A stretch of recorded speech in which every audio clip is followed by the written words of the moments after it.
Hi friends, आपका बहुत बहुत स्वागत है हमारे इस न्यू ज्ञान सेंटर यूट्यूब चैनल में। यह वीडियो क्लास 12 स्टूडेंट के लिए बहुत ही ज़्यादा इम्पोर्टेंट रहने वाली है। जी हाँ, क्योंकि मैं आज आपको भूगोल यानी कि ज्योग्राफी का बहुत ही इम्पोर्टेंट सब्जेक्टिव एग्ज़ाम के लिए बहुत ही 3 महत्वपूर्ण क्वेश्चन बताऊँगा, जिसमें से एक फिक्स है 5 नंबर का आप लोगों का पूछा जा सकता है। ठीक ना? तो इस वीडियो को पूरा कंप्लीट अंत तक जरूर देखिए, क्योंकि इसमें आप लोग को 5 नंबर वाले प्रश्न में बताऊंगा, 3 प्रश्न बताऊंगा जो जिसमें से एक फिक्स है कि आएगा ही। ठीक ना? हर बार वो एग्ज़ाम में आता है।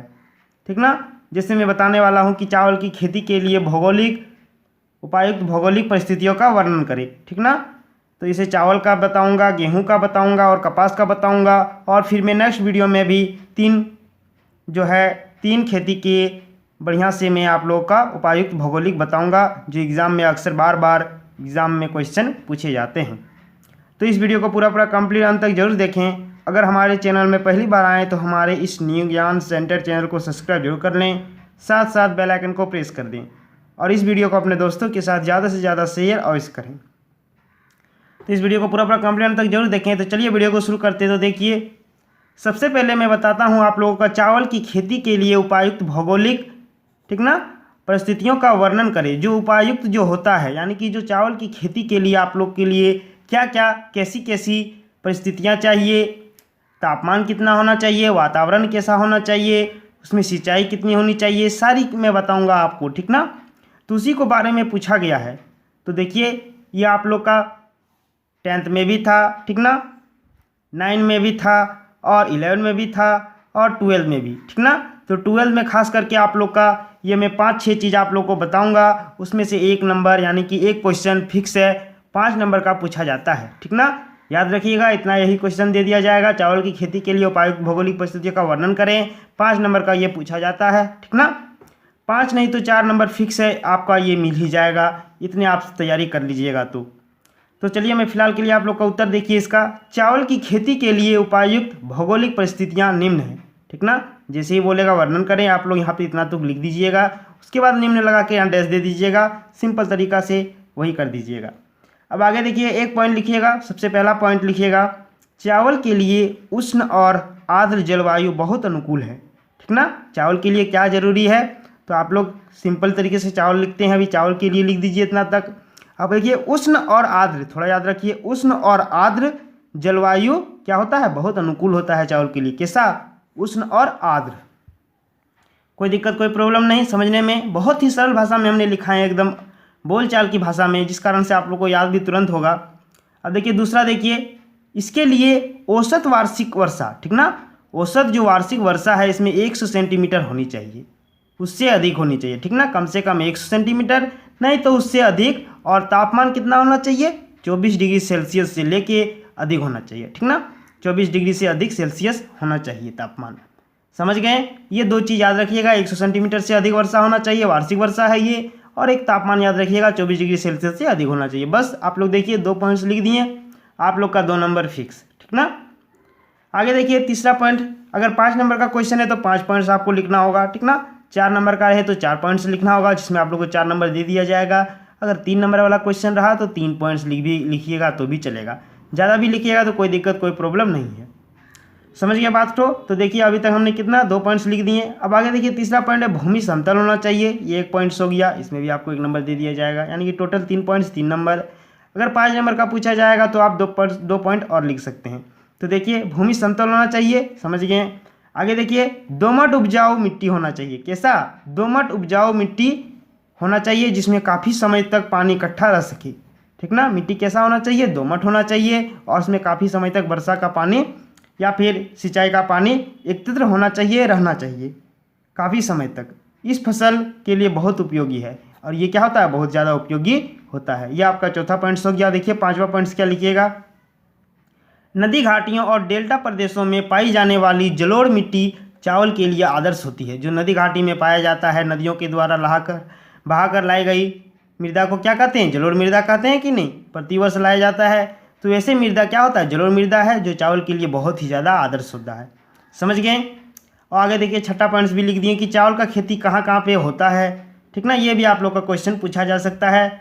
बोल दिया जाएगा कि कहाँ कहाँ होता है, यानी कि किन राज्यों में होता है। तो इसलिए लिख दीजिएगा चावल का अधिकतर खेती पश्चिम बंगाल में होता है, एक ये राज्य हो गया। दूसरा लिखिएगा उत्तर प्रदेश में, फिर पंजाब में और हरियाणा में के क्षेत्रों में खूब उगाया जाता है। समझ गए?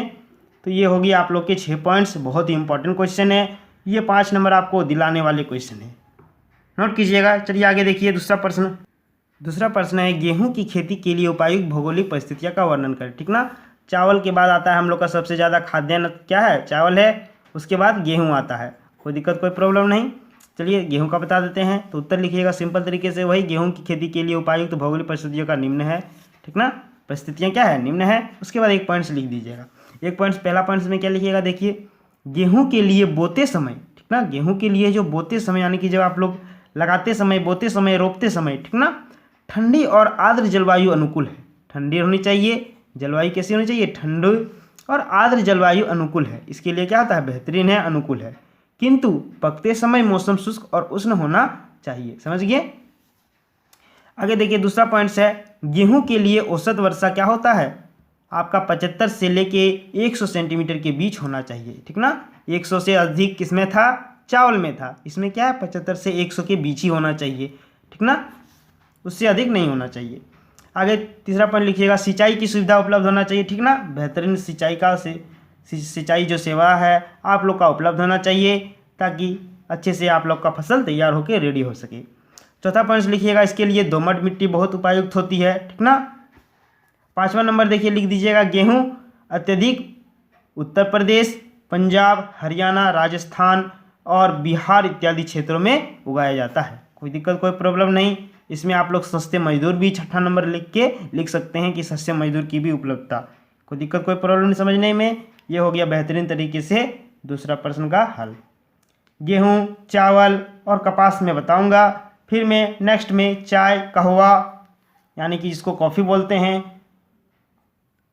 और गन्ना की खेती के लिए उपयुक्त भौगोलिक परिस्थितियाँ, ये 3 मैं नेक्स्ट वीडियो में अपलोड कर दूंगा। आप लोग कमेंट बॉक्स में कमेंट करके जरूर बताएं कि आप लोग को ये 3 भौगोलिक परिस्थितियाँ चाहिए कि नहीं तीनों खेती के लिए।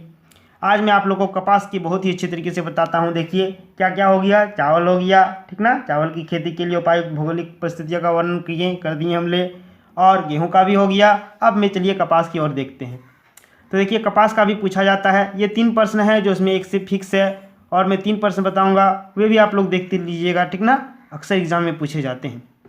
कपास की खेती के लिए उपयुक्त भौगोलिक दशाओं का वर्णन करें। ठीक ना, दशा बोले या फिर परिस्थितियाँ बोले एक ही बात है। उत्तर देखिए कपास की खेती के लिए निम्न भौगोलिक दशाएं निम्न है। ठीक ना, इसे लिख के डैश दीजिएगा, या फिर कपास की खेती के लिए निम्न भौगोलिक दशाएं हैं, जैसे लिखिएगा, कोई दिक्कत कोई प्रॉब्लम नहीं होने वाली है आप लोगों का। 1 नंबर दीजिएगा कपास की खेती के लिए जलोढ़ मिट्टी या काली मिट्टी। ठीक ना, देखिए इसमें जलोढ़ मिट्टी भी या फिर काली मिट्टी सबसे उपयुक्त होती है। काली मिट्टी भी उपयुक्त होती है और जलोढ़ मिट्टी। ठीक ना, जलोढ़ मिट्टी क्या होता है, जो नदियों द्वारा प्रतिवर्ष बहा कर लाई गई मृदा को क्या कहते हैं, जलोढ़ मृदा कहते हैं। आगे देखिए दूसरा नंबर देखिए, इसके लिए तापमान 25 डिग्री सेल्सियस और 50 सेंटीमीटर से 100 सेंटीमीटर वर्षा होनी चाहिए। ठीक ना, कितना तापमान कितना होना चाहिए, 25 डिग्री सेल्सियस होना चाहिए, और इसमें जो आप लोग का वर्षा होना चाहिए वो कितना होना चाहिए, 50 सेंटीमीटर से 100 सेंटीमीटर वर्षा होना चाहिए। कोई दिक्कत कोई प्रॉब्लम नहीं, कपास के लिए बहुत ही ज़्यादा उपयोग होता है। अब आगे देखिए तीसरा प्रश्न, तीसरा जो आप लोग का पॉइंट्स है ये लिखिएगा सिंचाई की सुविधाएं उपलब्ध होनी चाहिए। ठीक ना, ये हमेशा सब में काम दिया जाएगा, इसीलिए आप लोग इसे गांठ बांध लीजिए, ये एक पॉइंट्स लिख दीजिएगा, आप लोग का काम बन जाएगा। चौथा पॉइंट देखिए सस्ते और कुशल श्रमिकों की उपलब्धता। ठीक ना, सस्ती होना चाहिए, श्रमिक कैसा होना चाहिए, जो मजदूर है जो काम करेगा खेतों में, सस्ती होना चाहिए, और कुशल, ठीक ना, कारीगर होना चाहिए, कुशल श्रमिक होना चाहिए। और देखिए 5वां पॉइंट लिखिएगा फसल तैयार होते समय खुला मौसम की आवश्यकता होनी आवश्यक है। कोई दिक्कत कोई प्रॉब्लम नहीं समझने में। तो ये 5 पॉइंट्स हो गए कपास की खेती के लिए उपयुक्त भौगोलिक दशाएं का वर्णन हमने कर दिए। तो ये 5 नंबर आपको फिक्स मिल जाएंगे। किसी भी एक पूछा जा सकता है, जिस कारण से मैं इस वीडियो को बना रहा हूँ। आप लोग इसे गांठ बांध लीजिए कि ये एग्जाम में क्वेश्चन में फिक्स है, ये क्वेश्चन आएंगे ही।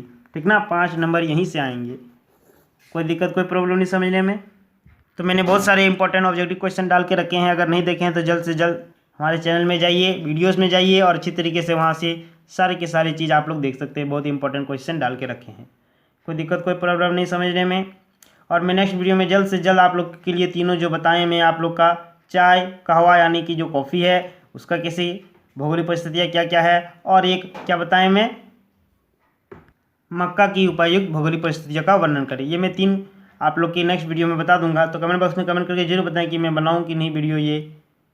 तब तक के लिए बहुत बहुत धन्यवाद। अगर हमारे चैनल में पहली बार आए तो हमारे इस न्यू ज्ञान सेंटर चैनल को सब्सक्राइब जरूर कर लें, साथ साथ बेल आइकन को प्रेस कर दें। इस वीडियो को अपने दोस्तों के साथ मित्रों के साथ ज़्यादा से ज़्यादा शेयर अवश्य करें। तो चलिए मिलते हैं नेक्स्ट वीडियो में। जय हिंद, वंदे मातरम।